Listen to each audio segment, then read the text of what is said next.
I'm Jane Epsom MMA. This is my recap and breakdown of UFC Fight Night Vegas 103, Manel Kape versus Almabayev. And what I tell you, boys, I told you Manel Kape was going to get the dub because he's my GOAT and he's going to be the champ of the flyweight division. But, pretty good card overall. It was a little weird fights that were robberies, I can say. But overall, Manel Kape had a really amazing performance if it wasn't for those eye pokes. That weren't really eye pokes. It's not like he was, like, jabbing the eye of Almabayev. He was kind of just grazing it because he has his hands out most of the time. And you know, cheating is legal in the UFC, bro. I'm about to make a video about that. But let's get on to the first fight of the night, bro. Really good fight. So glad I got this pick right. Ramazan Temirov versus Charles Johnson. I picked Ramazan Temirov to win.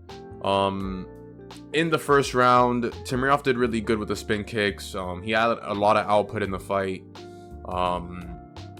And he just was really going after Johnson, dude. He was like throwing everything at him really early in those first two rounds. Johnson in the second round tried to take down Temirov, but Temirov was stuffing them. And Johnson did have some good shots when he was putting the pressure on Temirov. But in the last round, third round, Temirov was kind of gassed. Johnson pressured him. And Temirov basically lost that third round, but with the first two rounds, he got it done, and he will be ranked, bro. I knew he was going to get the dub.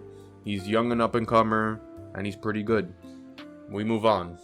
On to the next fight, we have JJ Aldrich versus Andrea Lee. I picked JJ Aldrich to win. She won. We move on. Danny Silva versus Lucas Almeida. I picked Danny Silva to win this fight. He won this fight, but that's two fights already in his career that have been really, really close, bro. In the first round, he did good hitting Almeida, but, you know, Danny Silva won those first two rounds, but I think Almeida just started catching up in the late second round, and in the third round, he basically won it because Danny Silva was just gassed. But they were still throwing, but it was just another close decision win for Danny Silva. Nothing special. I don't think he's gonna ever like be in the rankings. I think he's just going to be like, you know, the top 15 to 20 guys in the UFC. And I don't know. He might, I don't know. Depends on who he fights next, but he might be out. On to the next fight. This one, of course, we're going to talk about. Dude, it's El Jefe, papi. Ricardo Ramos versus Chepe El Jefe Mariscal, dude. I picked Mariscal, dude. Mariscal is so good, bro. I'm going to be honest with you. Mariscal is legit. Dude, he's taking it serious. I don't know why they did not give him a ranked opponent. I'm gonna be honest with you. I don't know why they give him Ricardo Ramos. This guy has been killing prospects left and right, dude. And Chepe Mariscal just went in there and he just did his thing against Ramos, dude.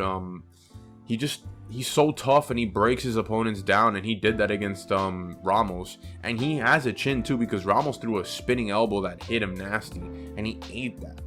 But UFC, you got to give Chepe Mariscal a ranked opponent. This guy is too good. He's taking his career seriously now, getting a nutritionist. I can't wait to see Chepe Mariscal fight. I love seeing this guy fight. I need to see him with a ranked opponent. Ricardo Ramos is tough, but we need better opponents for this guy. We move on, though. On to the next fight. Austen Lane versus Mario Pinto, and I had Mario Pinto winning this fight. He did not look so good, though, in the first round. Austen Lane looked amazing, dude. He looked good out there. He went after this guy. He even dropped Pinto nasty with a straight right. And I thought, damn, Pinto might be done. He was blitzing him. He tried to take him down and he couldn't. Pinto was just there, like, just, you know, I guess waiting for him to gas out. Like, you know, he was kind of, you know, heavyweight, so you're kind of waiting for somebody to gas out to maybe put out some output. But he wasn't really doing much in that first round. And in the second round, Lane was trying to get to him again, but he was a little bit more gassed. And out of nowhere, Pinto lead hook, flatlines this man to sleep, 50K bonus, Lane's out of the UFC. And I just want to, yo, UFC, don't rush this guy. Don't rush this guy. Heavyweight right now is looking trash, brother. Don't rush Pinto. Don't rush Taliesin Teixeira. I feel like you gave Jonathan Denise Tybura way too quick when he still needed some time. But heavyweight right now is in danger, bro. After that Jones Aspinall fight, who's next? Who is the next exciting prospect? I don't know. But don't rush these guys. Let them get the bottom of the barrel of the morbidly obese. If you have to keep Tafa a little bit just for these guys to get a win, go ahead. On to the next fight, though. We had this weird fight. I'm not gonna lie to you. Let me zoom in on this. Hyder Amil versus William Gomis. I really thought Gomis should have won this fight. I honestly don't know what other judges care about anymore. Like, I don't know what they look for when they're judging a fight. They don't even follow the criteria. I felt like they just judged this fight based off body language, aggression, volume, and control. But they didn't do that to the next fight that we're gonna talk about. That was kind of crazy. We had like 2 back-to-back little robberies. But round 1, Gomes did really good. He was picking his shots. Kicks to the body against Hyder Amil, and it was just slow. He was just, you know, Hyder Amil just looked really slow out there compared to Gomes. Gomes is just a little bit too fast for him, and he won on the feet in the first round. Second round, Gomes had landed the way better shots than Hyder Amil, but I don't know. Amil would just, he just kept putting the pressure on Williams, and Williams was still landing the better shots, but I feel like Hyder Amil just looked good when he just put on the pressure and he kept going out there. And it doesn't look good in the judges' eyes when you have William Gomes backing up the entire round, you know, like not going after this guy. And you can kind of feel like there was like a shift in the fight, because as soon as it hit the third round, like, Amil just broke this guy. He broke him. Hyder Amil broke him, took him down. And I don't know what the judges are doing, bro. I don't know what their criteria is. They're not really consistent when they come to judging. Like, if they're going to judge this fight by volume and aggression and all that, then they should do it, you know, throughout the whole card. But they don't do that. They do it by whatever the hell comes out of their assholes. But, I'm not saying this is like a real heavy robbery. Like, Hyder Amil still went out there and did his thing. I thought you should have just gave it to Gomes. You know, it's a prospect that just beat Janderson Brito, dude. Janderson Brito's good. Like, Hyder Amil, he's like a little bit older now. But still, I'm glad he got the dub. You know, rest in peace to his friend. Rest in peace to your homie, Hyder Amil. But we move on. Damn, bro. Nasrat Haqparast versus Esteban Rudovic. I picked Rudovic to win, and come on, bro. How do you not give this fight to this guy? This man threw 400 strikes, bro. But it was a close fight. I'm not gonna say like, yo, it was a crazy robbery. It was a close fight because Nasrat had landed way better shots. Rudovic did land some good like kicks. I think if he would have landed a little bit more in the fight, or maybe in that round, maybe it would have swayed it for the judges. But if you're gonna lose the first round, if you're gonna take the first round off, you better make sure it's a close round. You better make sure that in at least one of those judges' eyes, or at least 2 of them, that, you know, that it was a close loss. But Nasrat looked good in the second round. Nasrat was just he was barely landing. Like, there were some close shots that just didn't land. I felt like Rudovic just, I don't know, bro. He won the second and third round, because in the third round, Rudovic, man, he went out there and he killed Nasrat. I don't know, dude. I'm tired of that's 2 wins in a row that Nasrat has ruined, like, that he's won by robbery. He just ruined the prospect right now in Esteban Rudovic, because Rudovic was on the rise after that Sphere card, and now you kind of kill his hype a bit because he got robbed by Nasrat. I really think you should have just gave it to the young prospect. Most of the time, the UFC judges give it to the young prospect. You're giving it to Nasrat, who's not even gonna be like in title contention, dude. He's gonna be fighting these guys that he's been fighting. But whatever. They got their 50K bonus, you know, fight of the night. Saul D'Amato, bro, you can suck a chode, man. I'm gonna be honest with you. You one of the worst judges out here in UFC history, bro. But whatever. We're gonna move on, bro. I don't want to talk about this right now. Am I coping? Maybe a little, but I don't really care, dude. I really think they should have given it to the young prospect. But Cody Brundage versus Julian Marquez. I picked Brundage to win this fight, and he was an underdog. I don't know what the heck I don't know what they were thinking about, but he got the win. I feel so bad for Brundage, dude. People trash this man too much, and he's not really like super, like he's like underrated, bro. Like he's not like I know he gets shut on. I know he got like, you know, back at the headshots to like these niggas and shit, but I don't know, bro. Like I just feel bad for Brundage, dude. Like he's not like not talented, dude. Like he still goes out there and he works hard, bro. And like he went out there and he grit out a win. But I don't know. In the beginning, in the first round, Cody Brundage looked good, bro. He was landing shots.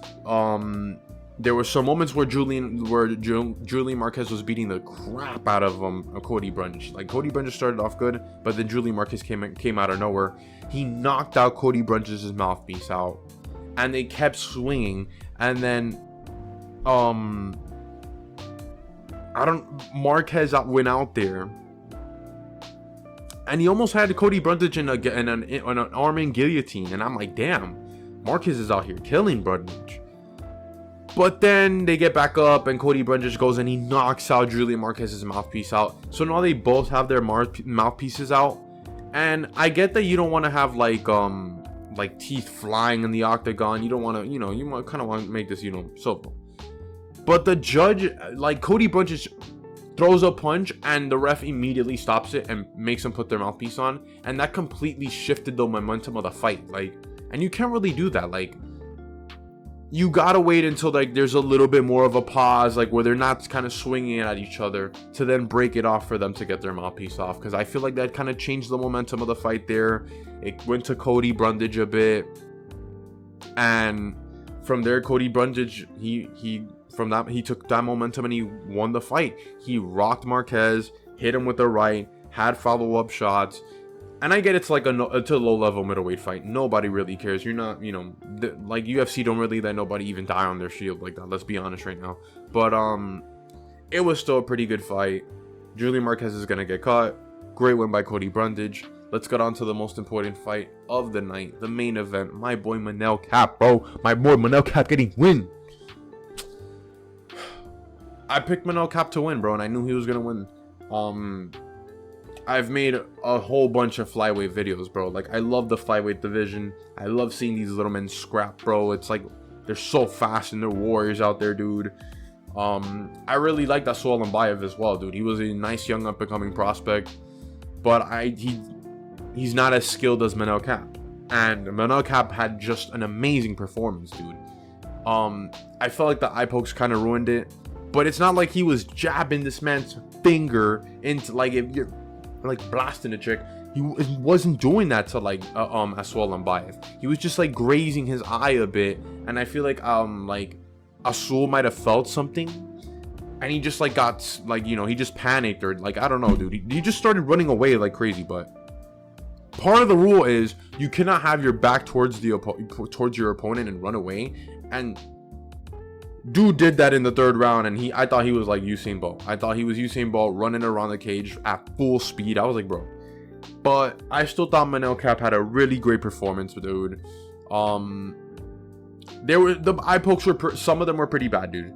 But they weren't crazy because he would barely have like his like he would have it in a close fist, but not super close, and like he would have the eye like at least like graze his, like, I don't know, like besides all that crap. Manel Kape needs a title shot. I don't know why everybody in the comment section is saying, oh, he needs another fight. Brother, Brandon Royval is still under concussion protocol. The next fight, Moreno versus Urseg, dude, the winner of that fight is not fighting Pantoja again. Manel Kape is the guy that's next. This was the fight to make. It was supposed to be the number one contendership fight of Royval and Manel Kape. Royval couldn't do it. They gave it to Asul. Manel Kape won. He's next for the belt. I don't care what anyone says. Manel Kape is next for the belt. We need to see that fight again because that was such a close fight, bro.